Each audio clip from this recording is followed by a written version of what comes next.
Hey, everybody, and welcome to the Sam and Cole podcast. Sam Kavaris, Cole Pepper here on Monday, May the 4th, after the NFL draft, prior to players, the Armada with a big victory, last second kind of thing. Thanks to Champion Cycling for their continued support and their 3 different locations in Arlington, Mandarin, and the beach. Cole, I guess. Go Star ahead. Wars. Go ahead. You know, it's Star Wars Day. Today is. Yeah. May the 4th. May the 4th be with you. Maybe so. Yeah. And I tried to watch the full trailer the other day, but the people on CNN or other places wouldn't get out of the way. But apparently, when Han Solo and Chewie appear, it's breathtaking for people who are true Trekkies. No, not Trekkie. That would be Star Trek. Not Star I'm sorry. Or what would they call themselves? Warriors? I don't know. I think they just call them Star Wars nerds. Star Wars nerds. I would probably be among them. But yeah, it was pretty great. But anyway, May the 4th. I thought it was clever. May the 4th. You know, because May the 4th be with you. Nice. So the Jaguars get high marks across the board from just about everybody for the things that they did. The first 3 players they took were from the Southeastern Conference. They grabbed a guy from Florida State. They've got a strong safety that will compete for a starting job. I thought, Cole, that they went for the combination of need and best player when they took Fowler. I love the TJ Yeldon pick simply because I liked him in college a lot, and I think he's going to be a good professional player. And then the offensive lineman out of South Carolina. I'll tell you what, you read stuff on that, and maybe he's a bit of a project, but I mean, I think he's like 6'6", 316, jumped 39 inches, 32 inches, broad jumped 9 feet, did all kinds of things. So I think there's a lot going on there that is very, very much a possibility that the Jaguars have upgraded themselves right there when it comes to the draft, and clearly the 7 free agents that they signed could all be starters. Yeah, I don't know that you're going to see 7 new starters out of those free agents, but I was looking at this last night, as a matter of fact, and we were getting ready for the Sunday Sports Zone, and I was looking. All right, so Dante Fowler Jr. figures to be a starter. Yep. Hilden figures to be a starter. That's probably all from this draft class that starts right away. Probably. AJ Cann is going to compete. Might start at left guard, but probably going to compete there. Well, I wouldn't think opening day he'd be a starter. But you have other guys who could all play really good roles there. And I think Rashad Green in the 5th round was a terrific pick. I think he's a very good foot. I know he's a little bit small, not quite as fast as you want for a number 1, but you're not drafting him as a number 1. You're drafting him, as a slot guy. And I think it's a good draft. But when you put the draft in with the free agents, they could have, I think it's going to be 6 starters that they've, maybe 7, depending on what happens, how they use Dan Skuda, with this offseason. Julius Thomas and Devon House. That's a lot of guys to come in as new starters in 1 year. But when you 7 games in the last 2 years, you should bring in a lot of new guys. I think it's been a very good offseason for the Jaguars. Wisniewski is the other one that really, I think, puts the thing over the top.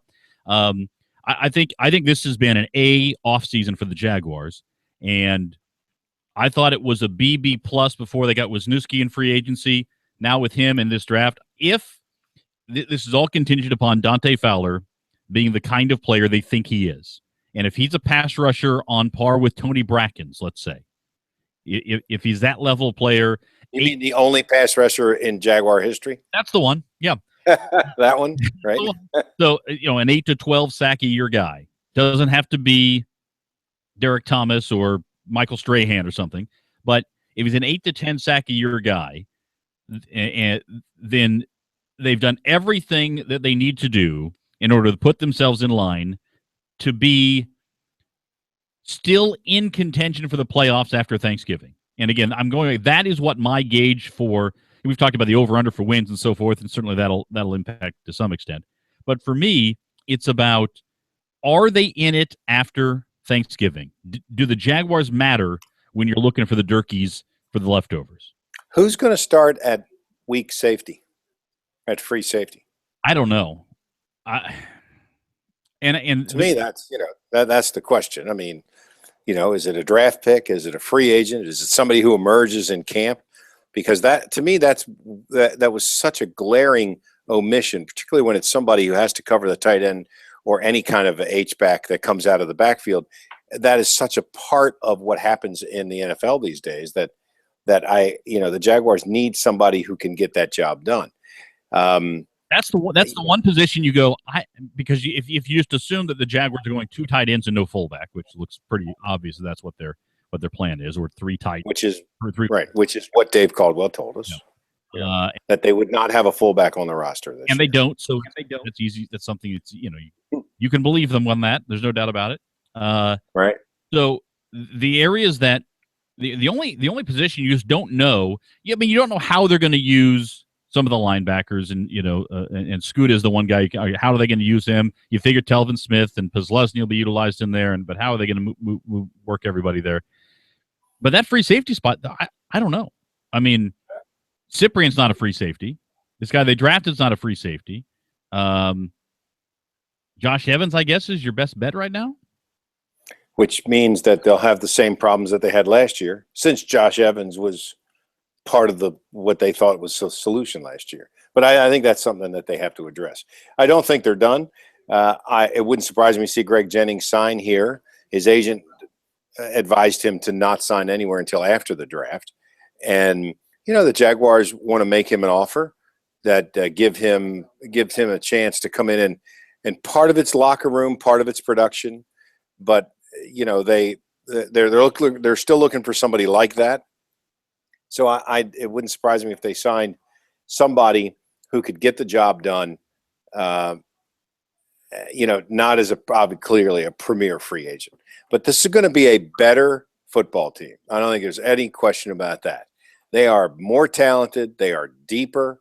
They are expecting to use Denard Robinson to run back kicks this year.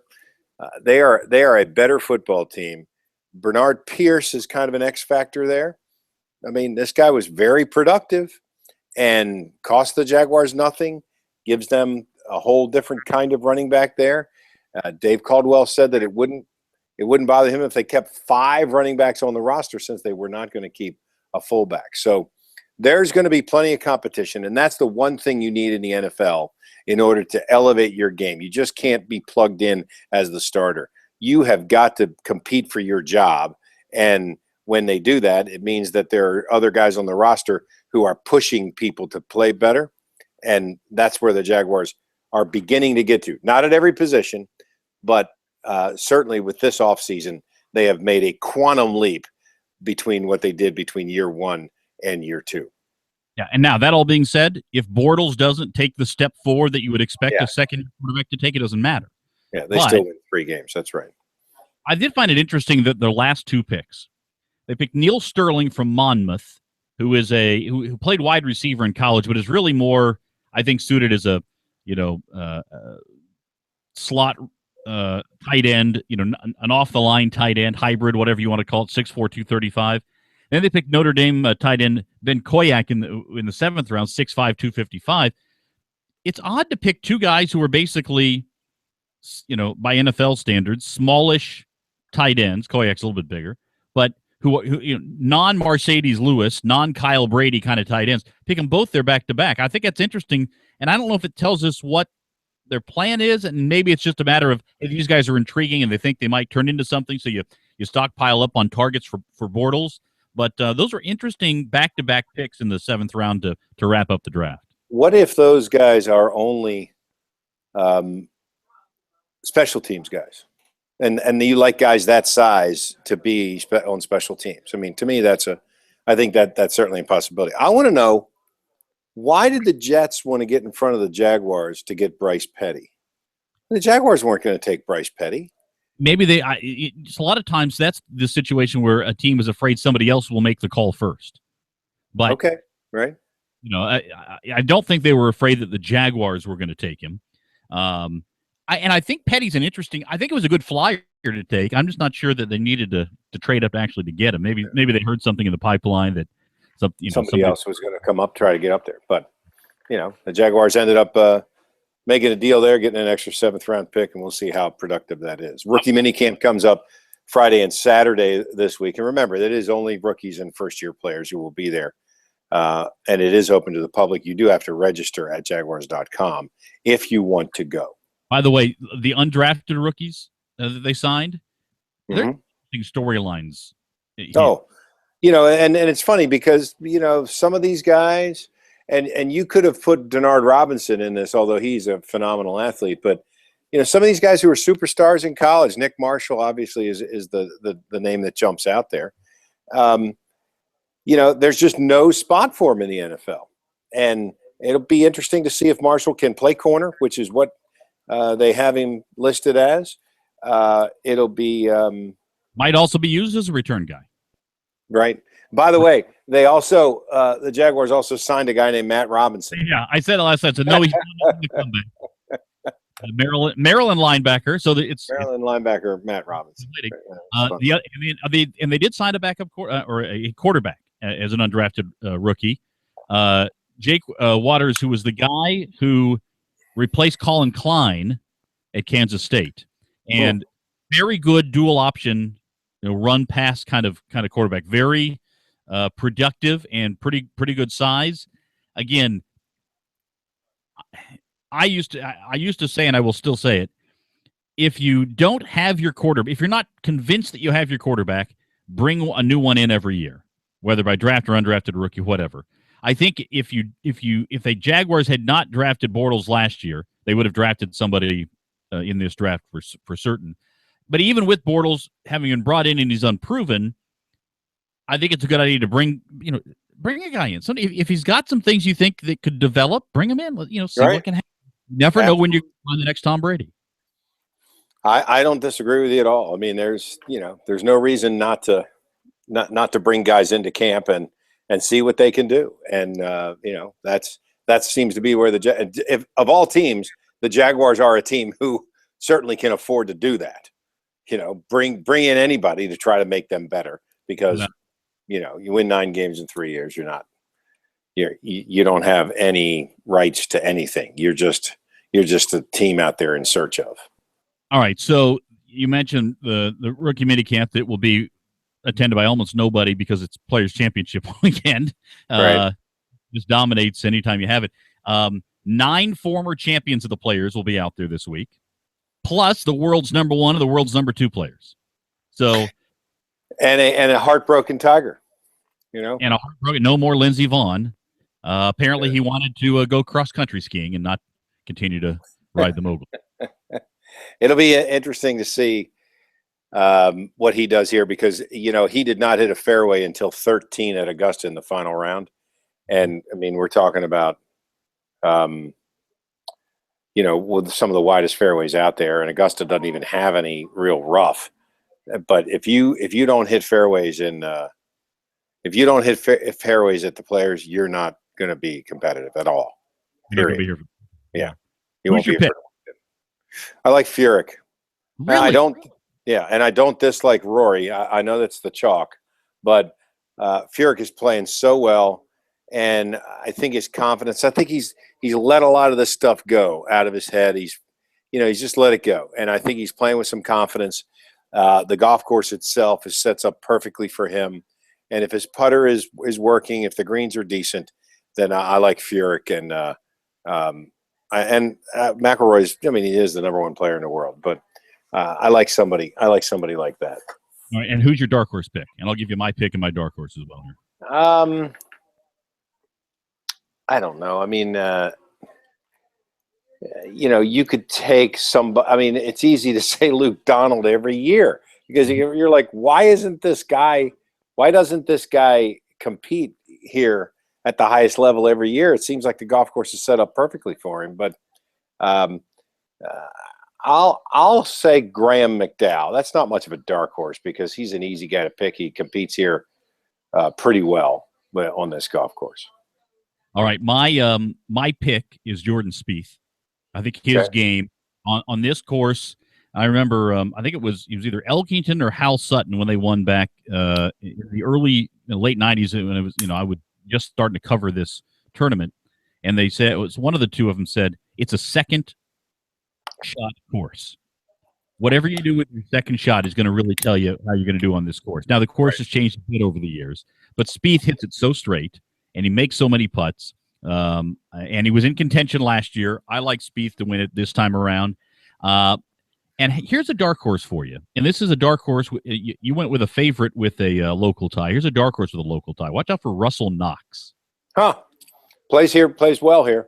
Absolutely. Yes, and is very comfortable here. He'll have a lot of folks in his corner and behind him. So the former JU Dolphin.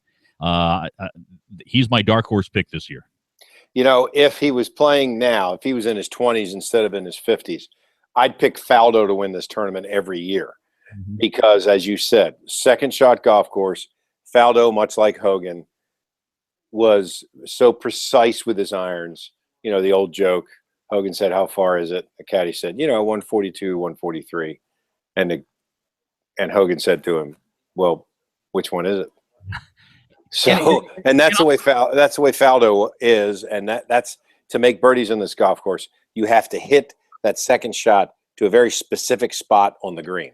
And this is not a course like a lot of U.S. Open courses that will usually. There have been a couple of years when it has happened, but usually, if you hit it where you want to hit it, you'll have a putt. You're not gonna be penalized for hitting a good shot like you see sometimes. Now, the year David Duval won, the course did penalize you when you hit a good shot because it was so dry and it was so fast. But now with the technology they have, the way they have the course set up, it plays very fair. It's tough but fair is what this course is. It identifies the player who's playing the best through his bag, from driver to putter. I mean, it really does.